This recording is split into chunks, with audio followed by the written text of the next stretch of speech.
Welcome to the Don't You Worry podcast. We're your hosts, Briley and Britton Caldwell, and we're here to say, don't you worry, through stories, encouragement, and joy. Be sure to like and subscribe so you don't miss an episode. So sit back, relax, and enjoy today's conversation.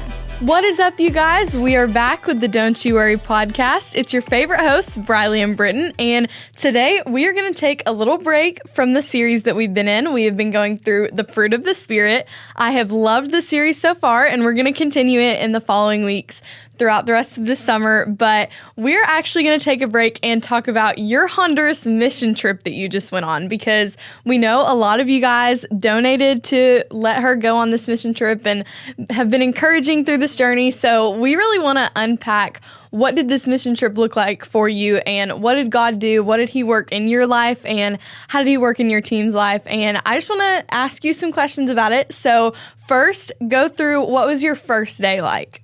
Okay, this is so good because I have been dying to talk about this trip since the second we got back. I almost recorded stuff with the team while we were there because I was so excited to tell everybody, but we were nonstop either doing things or hanging out together, or like we were so busy.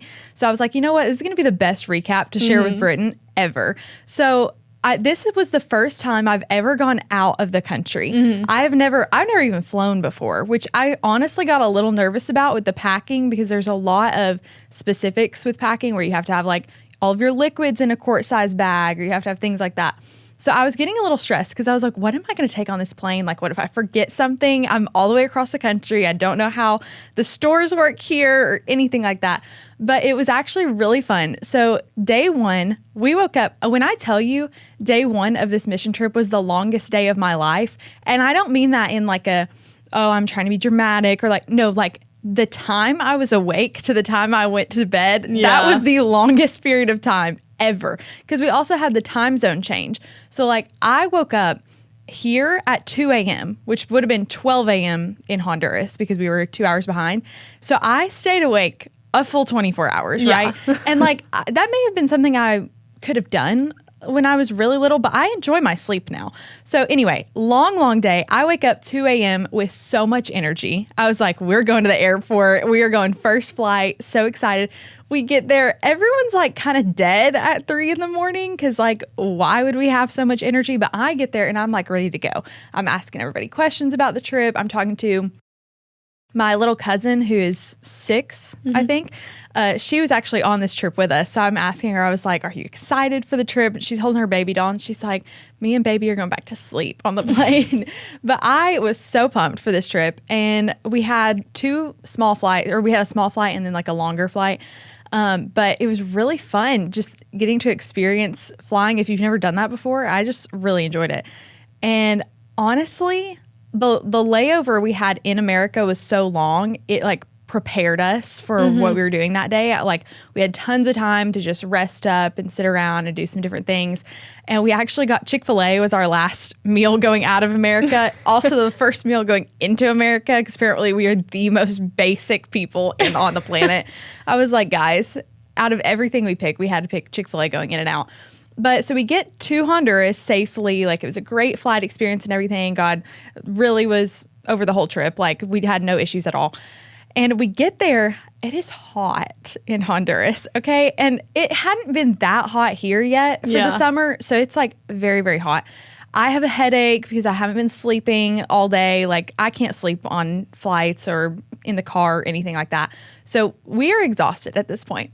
We get there and they're like, all right, we're going straight to a camp. I was like, okay, like this is what a mission trip is. We are jumping right in. We're going to do great. When I tell you guys, I got so overstimulated. So we get to the mission house. Our whole team is staying with this couple, Logan and Shelby, who are down there. We were going with the ministry called Hope Through Him. And it's an incredible ministry down there. They're very relational with everybody that they work with, the different camps and programs and all that. So we get down there, we're staying in their house. Well, the power's out. And they knew the power was going to be out. So I was like, you know what? We've got this. Like, we can deal with power outage. We can deal with anything that comes our way. Because I was like, anything that I'm stepping into, like I was fully aware of the sacrifices I was making on this trip and the things I was stepping into. I was like, this is going to be different and very like crazy. So we get there and everyone's debating because they can't figure out like if we're going to be doing a bunch of water games with the first group of kids we're playing with. So I was like, all right, do I need to like get my swimsuit out of my bag? Do I need to look at like some clothes that can just get wet? Should I just ignore that rule and just wear like athletic clothes? So I opened my suitcase in our bedroom that I end up staying in. I am digging through stuff so hard. No one's in there with me. It's just me.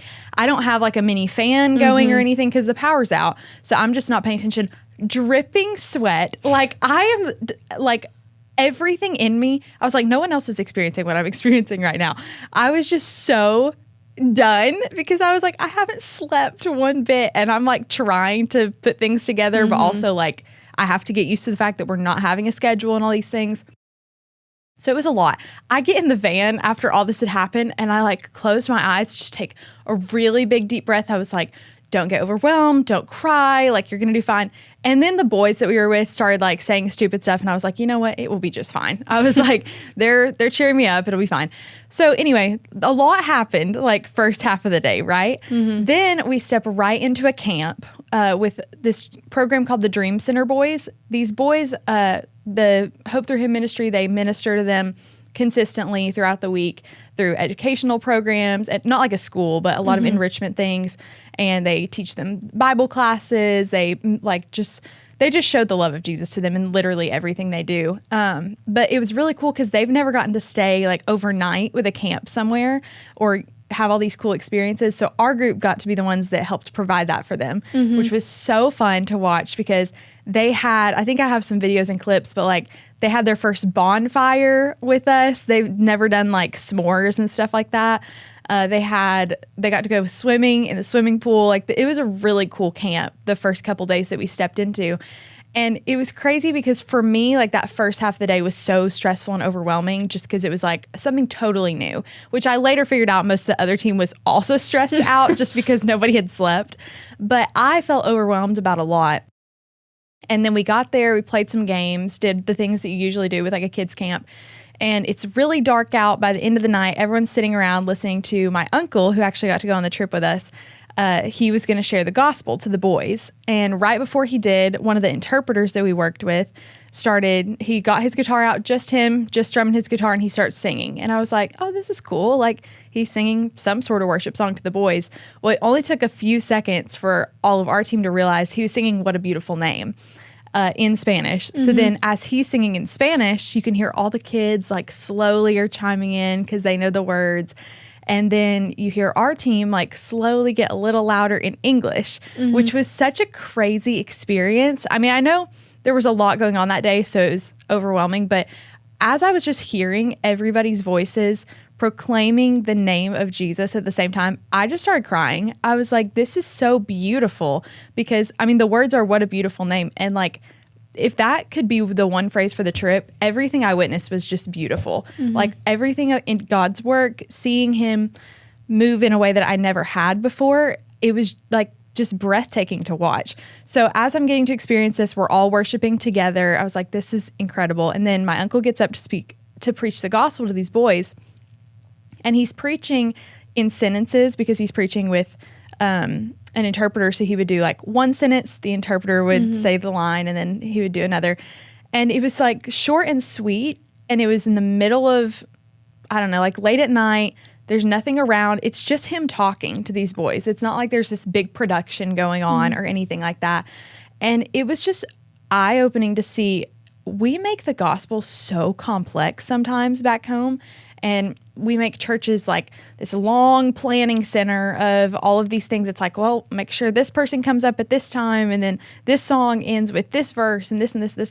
And it was just like to sit back and just listen to my uncle just proclaim the good news. And he was like, look how incredible God is. Again, I just start crying. I was like, this is so beautiful because it is that simple and beautiful. Like the truth of the gospel and the fact that God wants a relationship with every person that was sitting there, whether it was on our team, whether it was one of the people we were serving with, or whether it was these kids that I'd never met till this day.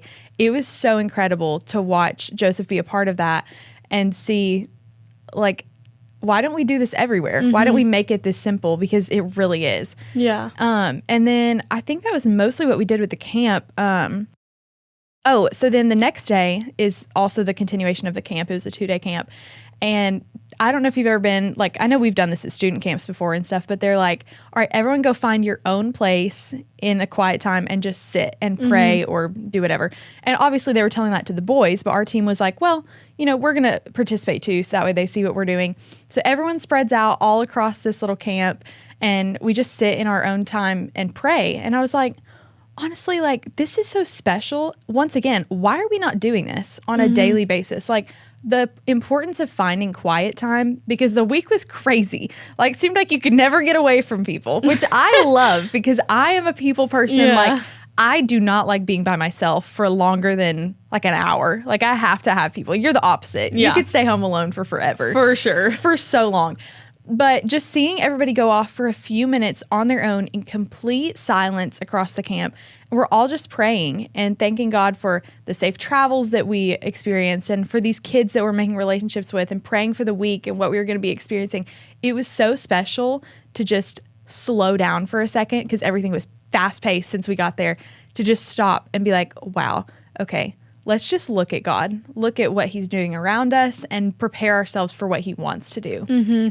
Yeah, and you also got to be a part of their church service too. Yes. So what was that like? I know you already talked about how like there were people singing in Spanish and English, and I think that's insane. And also, like, whenever you were talking about just like praying individually, like the boys were praying in Spanish, but like Yes. God still hears them. I think there's something that's like so beautiful in that he understands every single language, and it makes you unique to like who you are and what you understand, and like the simplicity of all that is so amazing. So how did you also experience that and other things with their church service? Yeah, it was so special. The church service, I keep telling people different parts of the trip were my favorite thing, because I guess I had a lot of favorite things. But truly one of my favorite things was the church service, because we get there in the morning and we had one service where we got to serve. So I was in a kids ministry group with one of the ladies on our team, and it was so sweet watching the two of us try to connect with these kids, because these kids don't know us and they don't know how to speak to us, but like we could play blocks together, or I could show them that I cared about their time. And it was sweet to love on them in a way without words, because, you know, like, it's just a totally different thing that you're stepping into. But the service, we get in there and we're singing the song, God, I'm Just Grateful for You by Elevation Worship. Love that song so much. But we get in there and obviously I'm singing in English, but then I can hear all of these people who attend the church or who are on stage, or even like one of my friends, she's been down there all summer. I heard her singing in Spanish. And I was like, wait, that's cool. I was like, you picked that up. But as I was closing my eyes and trying to focus on the words of the song, it stuck out to me that the words are the exact same, regardless of how they sound, regardless of if you're singing in Spanish or English, but we're all proclaiming, God, I'm just so grateful for you, grateful for this opportunity, for this team, for where we're at. And Logan actually preached that morning, one of the guys that works with the ministry down there, he preached on Esther and how we are here for such a time as this. And it was cool, like, because again, this was kind of setting up the week to think like we're all here for a reason and a purpose. So we better go all in while we're here. Like, we're never getting this opportunity back again. We're never getting this exact same group of people and opportunity at the same time. So like, go all in. And it was sweet to just hear everyone praising, because the songs that we sang were just completely uplifting to the Lord and just an outpour of gratitude and worship and all these things. So it was just special to see and experience. Like, that's something that I'll never forget, is getting to experience a global worship thing that I'm like, this is what heaven's going to feel like. Like, so many people, we don't understand how many people are going to be in heaven and how many voices are going to proclaim the name of Jesus. But hearing all of it at the same time just was like, wow, God, like, you deserve all of it. And that was definitely my favorite part of the Sunday service for sure. But afterwards, we kind of had a free day almost, where we just got to chill at the house and spend a lot of time doing stuff. So it's actually raining at this point, because let me tell you, the first couple of days we were there, it rained a lot. I don't know. I think there's a video of me and Maddie at the camp, one of my friends. It starts downpouring in this hot camp. And all of a sudden, it goes down like 15 degrees. It was a weird experience. But with it pouring so hard, she was like, do do you want to just go run, play in the rain? Like, all these cones need to be set up. We can just go run and get them in the rain. We had zero care in the world. I showed Mom these videos and she was like, you guys look like wet rats. I was like, I know, but we really didn't care. We were like, you know what? We're just out here. Like, just enjoy where we're at. No regrets. Like, don't worry about, oh, I don't want to get my hair wet, or I don't want, like, just have fun. So it was special because, so then the next day, it was also raining again, like really light rain, but a bunch of me and the younger, like college age or teenage group of our team were sitting out on the porch just watching this light rain happen. And we saw a rainbow. And I was like, this is so cool. This is so pretty. Like, just to see everything at once, see God's creation. And we're all writing in these little mission journals that we had been given for the week, which actually our grandfather wrote before he passed away, because this team has been going for a long time. And it was special. I wrote down 3 words in my journal, or I highlighted 3 words in my mission journal that Paul embodied in the book of Acts. And it was consistent, focused, and courageous. And what I wanted to kind of reflect on is, how did we implement these aspects there? But more importantly, how can we implement these aspects now? Because so many things happened throughout the week that I was like, I'll never forget this trip, you know, but I don't want to come back and just be the same person. I don't want to come back and us just be like, all right, that was good. Like, we'll see you again next year. Like, our mission is now. It's not just, and one of the missionaries was talking about this, our mission isn't just going to different countries. Like, it's an everyday aspect. So the part about consistency, like, everyone on the trip tried their best, at least, to consistently be in the Word, or consistently, like, at least pray in the morning and pray for those who we were going to interact with that day, even if we didn't get the time to do a bunch of journaling. And the other word, focused, we were like so focused on the week. And I feel like we ignored all other distractions that were back home, or whether it was little minor inconveniences. It was like, this is our goal, and this is what we're here for. We're here to see God work. We're here to see Him move. And we're here to just be open to serve in whichever way we need to serve. So that aspect of just staying focused on our goal, like, why don't we do that here? Why aren't we just like, our entire goal, like, nothing else matters except the gospel of Jesus, and except the passion that we have and the kingdom purpose that we have here. So why are we wasting time and like spending time on silly things when this is something so important? And the other word, courageous, it was actually funny because I had highlighted the word courageous the second that all of us are sitting around kind of in a circle almost. I'm like, everyone's quiet. I highlight the word courageous, and one of the guys was like, who's the most courageous person you know? I was like, that's a little weird. I was like, were you reading my notes? But and then it was special because, like, everyone wants to talk about people, I guess, or everyone just wants to talk about what's going on in their lives. But for him to ask the question, who's the most courageous person you know, that created a conversation for all of us to just start uplifting the other people in our lives. I was like, well, my sister is super courageous because she is bold and like tells people how it is. And everyone was like, yeah, we totally agree with that. Like, we've been around her. And then I was like, my best friend, like, she's always up for an adventure, but she's also so dedicated, and she just goes for it in everything she does, even when it's hard, even when people don't always agree with where she's at with things.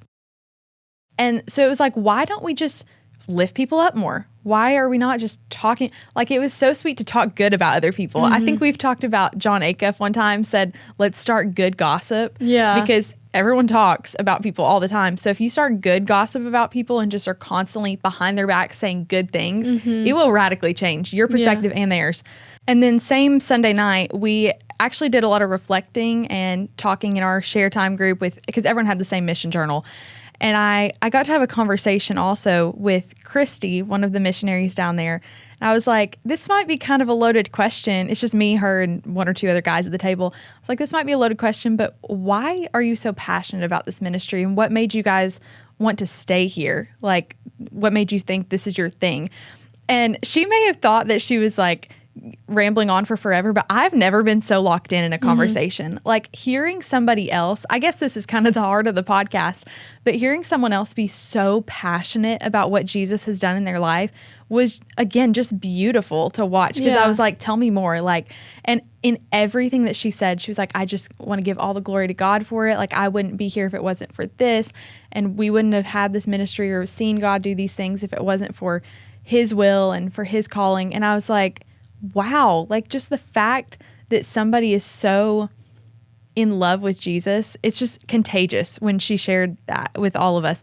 And then later that night, we were talking in our devotion and we were like, these kids down here that we've been playing with, or these people that we've been serving, they have so much joy on their faces, not because of the circumstances they're in and not because of what they have, but just the joy of the Lord, is because this ministry has given them so many opportunities to be loved by Jesus, and they've shown them God's love in incredible ways, that everyone just like, it was an outburst of joy. And our team was honest. We were like, we don't have that kind of joy in our church. And it was like, wow, why not? Because we're over here with what we consider are like millions of blessings. We have all the things and like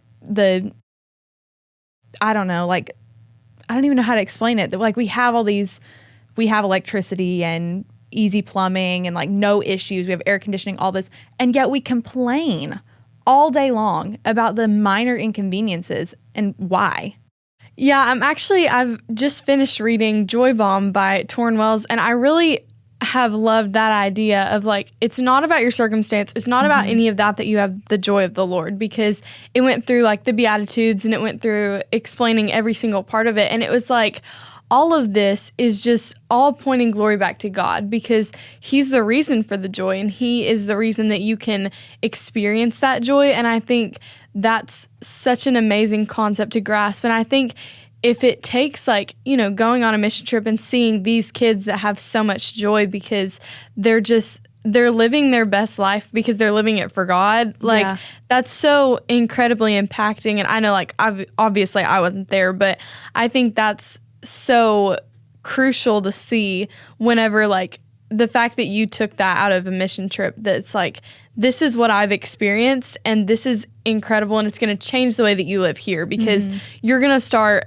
not thinking about the small things to complain about, because you're like, I have all of these, like I have God. That's the only thing that's really matters, because none of this stuff on the earth will last. It's all going to fade. And I think just having that heavenly perspective about everything in your life is an incredible lifestyle to live. And I know some of the time during the week we were delirious, or we were literally up at like 3 a.m. every night because I cannot miss out on something at all. I'm like, have to be the latest one up, or up the earliest, all the things. So I know a lot of the time it was like goofy laughter, but we just had so much joy even in our own team all week, because it was like, we all love the Lord so much and we get this opportunity to serve him together. What greater opportunity is that? And the same thing should be back home. Like whenever we're connecting with people who truly love Jesus, there should just be an outbursting of joy. And I'm not saying that your circumstances are always good. Like easily on the team we figured out this week, a lot of us are struggling with things. But I was like, there's just so much joy in community with others. I saw this quote. Hold on. I've been reading this book, and this is not in my notes at all, but this quote stuck out to me. She said, community alone cannot give what God intends us to find in him, but community can carry you to the feet of Jesus when you've lost strength to go unaided. And I was like, wow, dang, that's really good. Because why? Like, there's so many opportunities when maybe you should be leaning into Jesus because you're going through something really hard, or you're on a mountaintop high and you're just like I'll kind of get back to the Christian thing eventually. And even though community can't solve the issues that like Christ really needs from you, and community can't solve what Christ can fulfill in you, is I guess what I'm trying to say, but they can carry you back to the right spot and be like, hey, let me just remind you of where you're at. Let me keep you accountable and show you what really matters. And that was just a special thing to witness this week, because I feel like being surrounded constantly by a community that did love the Lord so much was such a great like refresher, I guess, to be around.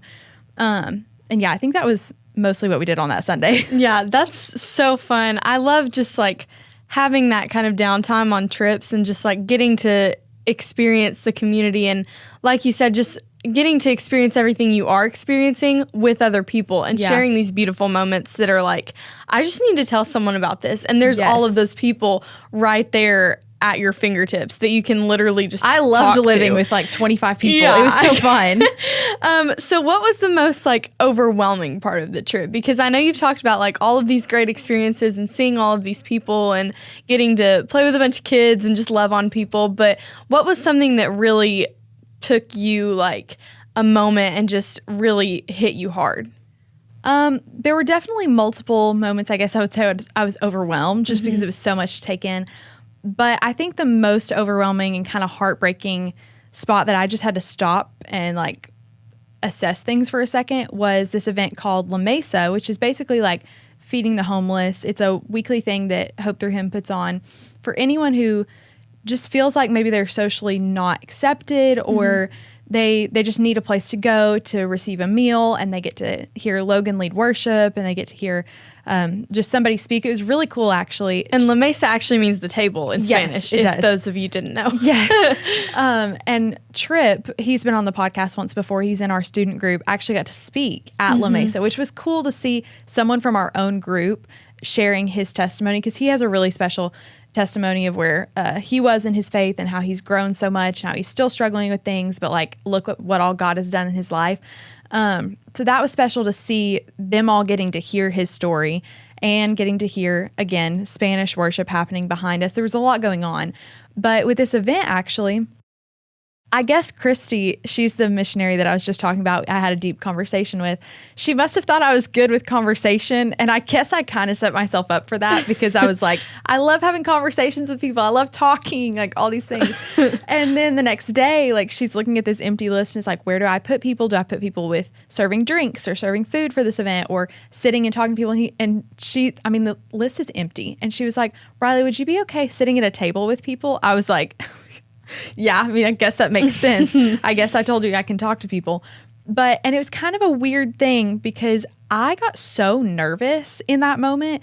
My friend Maddie, my aunt were all like, what's wrong with you? I was like, I'm just so nervous. Like, I guess I didn't feel equipped for how to help somebody in a situation I didn't understand. Because even earlier in the week, I had been having conversations with people on our team about real struggles that are in their life now or like how God has brought them through situations in the past. And as some of those people shared things, I was like, it's hard for me because I don't know how to pray for you or I don't know how to lead you to God when like only He can do that. But then I reminded myself, but that's the point. Only God can do that. Like Jesus is interceding for us and praying for us when sometimes I just need to be like, God, I give this situation to you. Like, I don't know what to say about it. I don't know how to handle it, but this is for you. And I think I was reminded of that before going into this situation where I was going to connect with a family or connect with people. I was like, my point is not to save their lives. My point isn't to come in here and answer all their questions because I have no idea what they're going through. I'm only going to see them for like an hour. But I was like, this is just my chance to show the love of Jesus to them. So I sit down at a table. And they brought this family to me. It was really sweet because it was a mom and a bunch of kids. And I was like, oh, I can handle kids. I was like, maybe I can't handle certain situations, but like, this will be fun. And I'm with an interpreter. So she's telling me the kids are like, oh, your hair is so pretty. And I'm like, this hair? I was like, we have been going at it all day, like trying to do stuff. I was like, absolutely not. And they're like complimenting different things about me. So then I'm like, oh, well, I love your hair bows, or I love your necklace. I love the way you have definitely done your makeup. So I'm just connecting with all the kids. And it was interesting because I've never like seen something so clearly that I guess rocked my world in a way. But this family, as we're all sitting around and eating, we're almost like done with our conversation. I'm trying to connect with them about things, but also, again, I can't speak to them in Spanish. So the interpreter's helping me a lot. And she'd actually been with this family before. So she was telling me a little bit about their story. We asked the mom, she was like, I'm going to have Briley pray for us. What would you like her to pray for specifically? So she said, well, my dad has had an issue like with his shoulder. So pray for that, pray for our family. And I was like, you know what? I can do that. I can lift up these things to the name of Jesus. I can pray for this table. But right before we prayed, everyone still had a little bit of food on their plates, and the mom just starts scraping food into her bag. And I was like, it rocked me for a second because I was like, earlier today I was complaining that I ran out of my Dots pretzels. I was like, yeah. And yet these people, like, this is something so special to them and something that they are literally scraping food into their bag. And I know that wasn't something that everyone on the team took away, but it was something I took away because I was like, you are so like, we have it so good. And it was just such a, I don't even have the words for it, because then I prayed for the family, which was truly a blessing. I am thankful that I got to even be a part of their story and hopefully encouraged them and showed the love of Jesus to them. I gave everyone a hug as they were walking off. And everything happened so fast. So then the table, like the group of people I was with, start walking out the door. And I just stand there and I was like, I just need a second. I thought I was going to start bawling my eyes out at this point, because this is middle of the trip. Everyone's tired. And I just experienced something that no one else, we all experienced different things in that moment because everyone had a different family they were with or a different serving spot. So it was something that just I experienced. And I was like, where's the nearest bathroom? I got to lock myself in there and just like cry for a second. I walk around and none of the bathrooms are open. So I was like, okay, calm down. Like just try to assess what just happened. And I get back on the van. It's dark, by the way. So like no one can see anything. And I just start crying. And my friend was like, what did you just experience? Like, what was that to you? And I was like, I just don't understand. It's a hard thing to see something that you don't understand their circumstances. And I was like, it's not fair that I'm in such a different situation than them. Like, is that a hard thing for you to witness? Because she's there and sees it a lot. And she was like, well, I've actually never gotten to sit at a table. So that's like an experience only you had. But it is hard, like, to see somebody's different story. So it was definitely the most overwhelming and heartbreaking moment of the trip to see something that maybe I thought, well, I can't help. Like, I wish I could. But then God gave me the opportunity. He was like, you're going to pray for this table, and this is your chance to lift them up to my name, because I can't fix their situation, but God can. And I can't give them hope or a lasting peace or love or any of that. But hopefully me being obedient was just a step in getting to see some fruit in their lives, if that makes sense. Yeah, that was for definitely sure. like the craziest moment though. Yeah. So that is like so incredible. I don't even know like what to say for that, because it's such an intense thing to experience. And I love that you got to experience it, because something like that is hard to experience, and it's hard to have something rock your world, but it needs to happen in your life. And on a more lighthearted note, what are some like fun jokes of the week, or what are just some interesting moments that maybe would get our listeners to laugh after a very difficult? Yes. Okay, there were a lot. Like I said, I mean, we were up till 3 a.m. every night. Not we, as in the whole team, because some of them were sane and went to bed. But we, as in like some of the younger ones who were like, you know what, we don't care. There was one night though, so I'm not a bug person, and I did kill a beetle this week in our girls' bathroom when none of the other girls wanted to. So I was like, you know what, I'm gonna make it just fine in college. But there's this giant spider one night. Only me and one of my friends, Madison, and a couple of the guys are downstairs. And once again, Tripp, the one who I was talking about, who his story is incredible, he would not kill this spider for us. Cue the clip, please, because when I tell you, I was like, are you kidding me right now? I was like, you're the man. You're supposed to be able to like protect us. And he was like, it's different. Like if we were in danger, I would protect you guys. He was like, but you know, it's a spider, so one of y'all are going to have to kill it. But I was like, if no one kills the spider, I'm not staying on this couch any longer, because it's going to, like, you know, when you see a bug and you lose it, and then like you have to, like, if it goes under your bed, you don't want to sleep in the bed or whatever. So I was like, no one's going to want to hang out down here if no one gets this spider. Long story short, one of our friends did come through and kill it, but that was definitely like, guys, what are we doing? Because I soon figured out multiple guys on the trip, including adults, were more scared of the bugs than the girls were. And I was like, this is like what does this say about our team here? So that was definitely funny. There was also, everyone made fun of me because I ate so much food all week. Anytime we had the opportunity, I was eating a lot of food, a lot of snacks, like up late, but we were working it all off. So it was funny. Yeah. But everyone did enjoy poking fun at me for that. But yeah, I mean, I feel like those are the main couple of things. Yeah. There's tons, but not everyone's going to find them funny. Yeah. Oh, we did play with a shocker game. So Charles, the main leader of our trip, he brought this little game where you hold on with both hands to each little handle, and you hold it until it goes to like level 1, 2, 3. And the higher up it goes, the more shocking it gets, or like vibrating.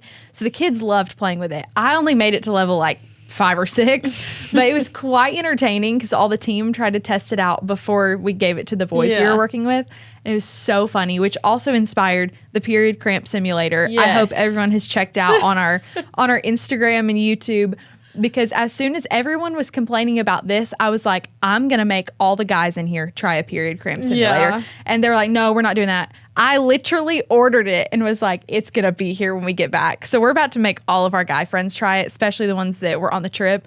And it's going to be very entertaining. But the shocking toy was also quite something. We had a lot of fun with that. Yeah, that's entertaining. So what are some of the connections that you made with the kids there?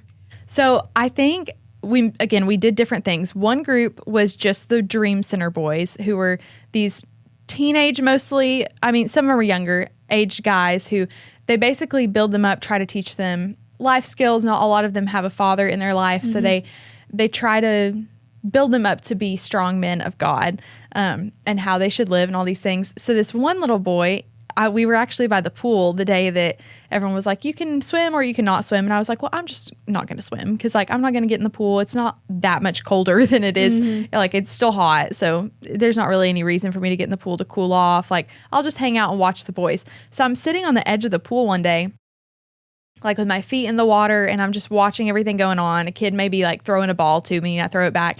And this guy named Jonathan, this boy, he comes up to me and he like grabs my hand and starts to pull me in. I was like, whoa, whoa, whoa. I was like, what are we doing? He was like, and points to me. He was like, you're getting in. And I was like, oh, I am now. He was like, yeah. So all the expressions he was making, I was like, you know what? Why not? I was like, I'm here with this guy who wants to hang out with me. So I was like, you know what? We're going to do this. So I like get ready to get in the pool, take my shoes off or whatever. And I get in and he goes around splashing me like he's having the time of his life. And he's probably, I don't remember how old he is, maybe like 9 or 10. That could be wrong. But he was so sweet and just like chasing me around the pool. It was fun to just see him so excited. They were all trying to teach us the word for splash. Me and my aunt kept butchering the name. I was like, I'm just going to not talk. I'll just splash you, but I'm not going to say anything. Yeah. So that was really sweet. And then another connection I made with the kids was this little girl named Anna earlier in the week. Or actually, I think it was like middle of the week. We were at this other camp, which is mostly just younger kids, girls and guys. And she took me one day like behind the soccer field, and I was like, what are you doing? I was like, all the kids are out here playing soccer on the bounce house or something. Where on earth are we going? And I'm trying to ask her questions, but she doesn't understand me. She's just dragging my hand around. She's like, you're coming with me. So she's dragging me around, and we go up on top of where these like little bleacher things are. And there's this giant tree with all these gorgeous pink flowers. And she motioned for me. She was like, wait 1 second. She goes, picks a flower and is like, all right, now lean down. So then I'm like leaning my head towards hers, and she just slightly with her delicate little hands puts this flower in my hair and then picks one for me to do the same for her. So we had little twinning flowers, and it was precious of her. I had these little bow earrings on, and she was like, "Aw, bonita," which means beautiful. I did get that.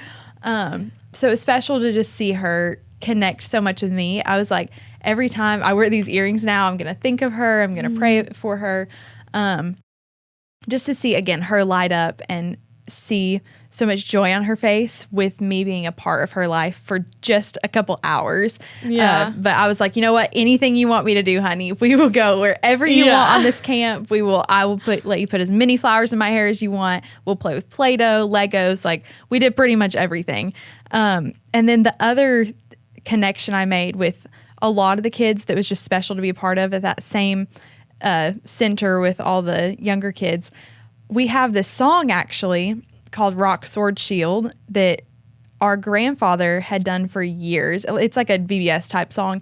He had led for years on stage with tons of kids. And it says, he's my rock, my sword, my shield. And it keeps like, the song keeps going.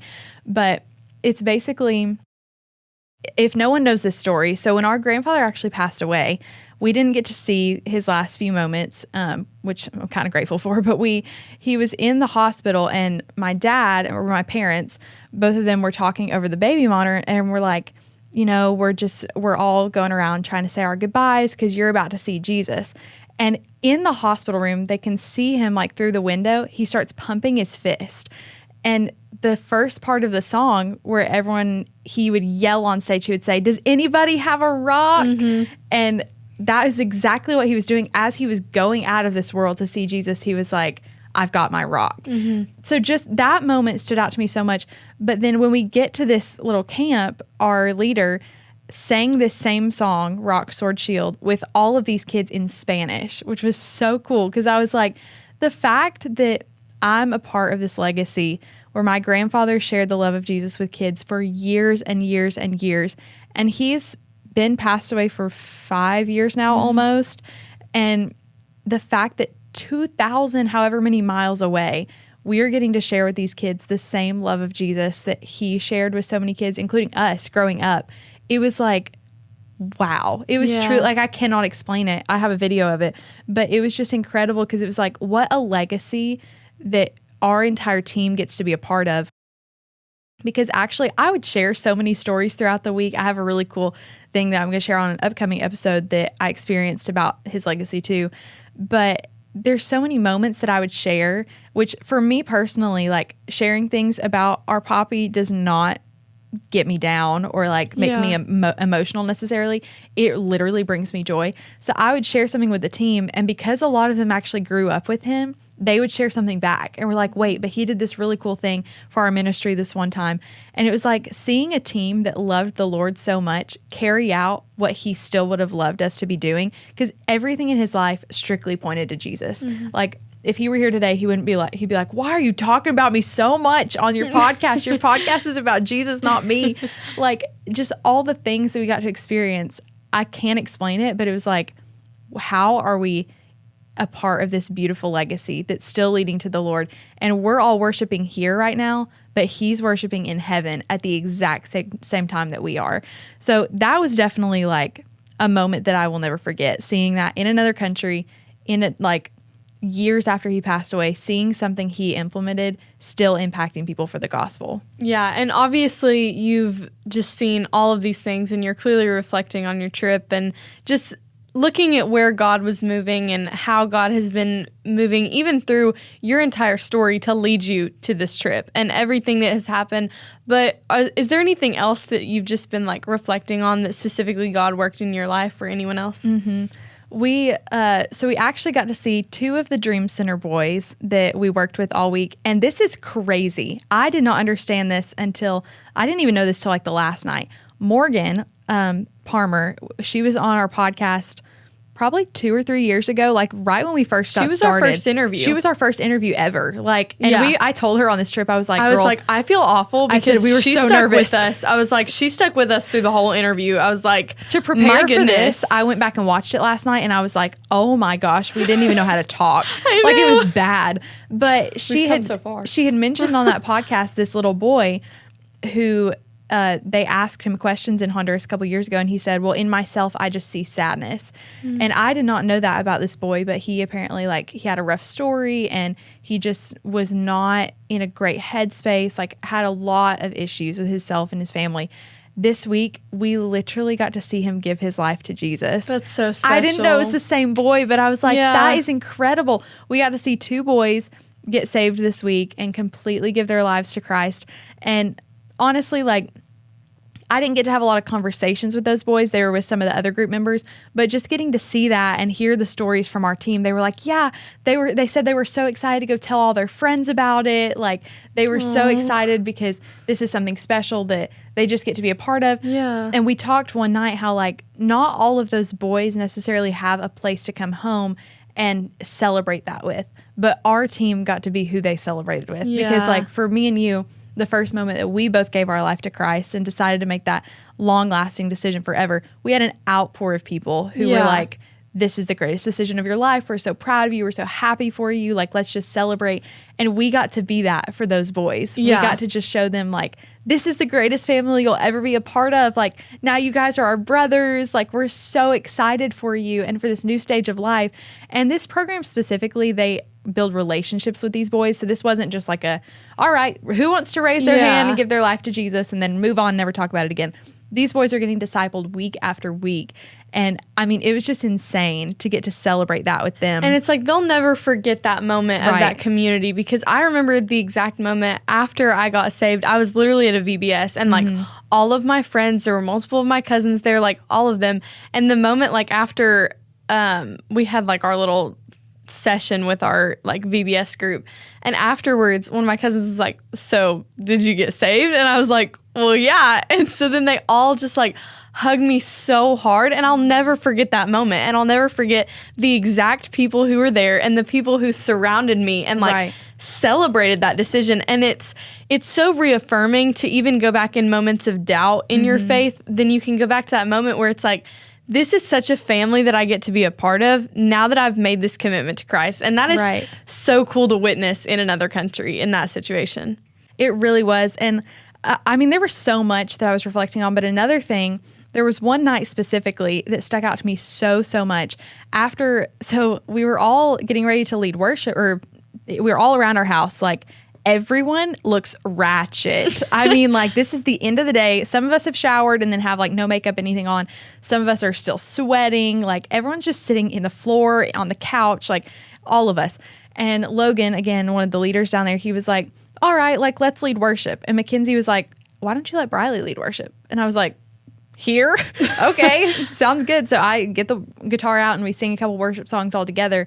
But after our devotional time ended, and after everyone shared like what they had been thinking about for the day and how God had been working their lives, me and some of my close friends, and then a lot of the interns that were down there for the whole summer who were also close to our age, we just sat around the couch and we must have been playing, like singing worship songs together for 2 hours. Like maybe just felt that long, but it felt like so long. All of us were just sitting around and somebody would be like, "All right, now sing this one. Let's sing this one together."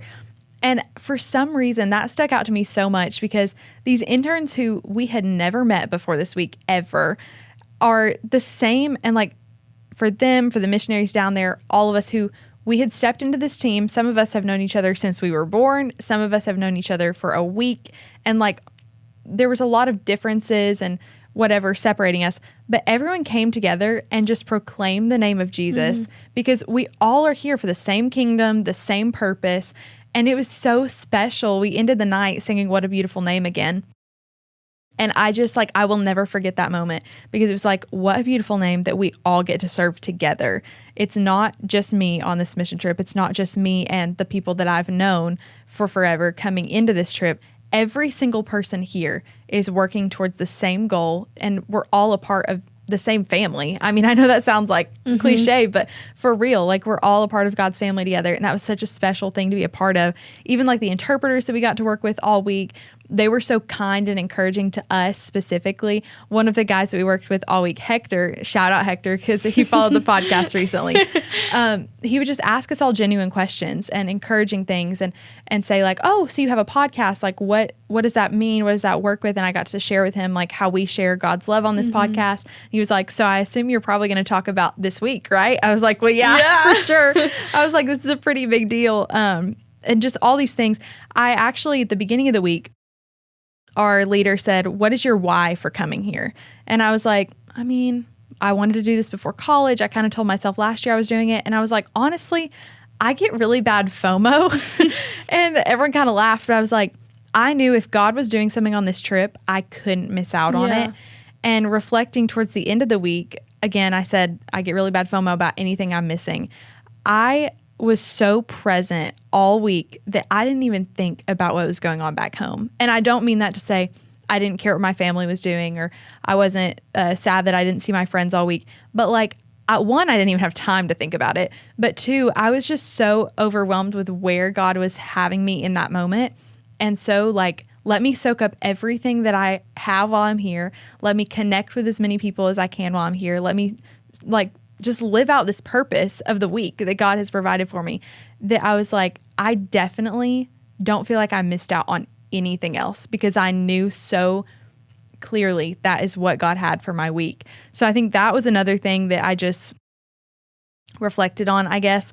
And something really funny that happened. So the airport on the way back, lots of airport shenanigans again. Like we had me and two of the guys, like 30 minutes before we were about to board, were on a rush trying to find a sweet treat. Because it had been a long day. I was like frozen yogurt or Chick-fil-A ice cream. You fatty. Or Ben and Jerry's ice cream. We ran around that airport trying to find what on earth we could find for ice cream.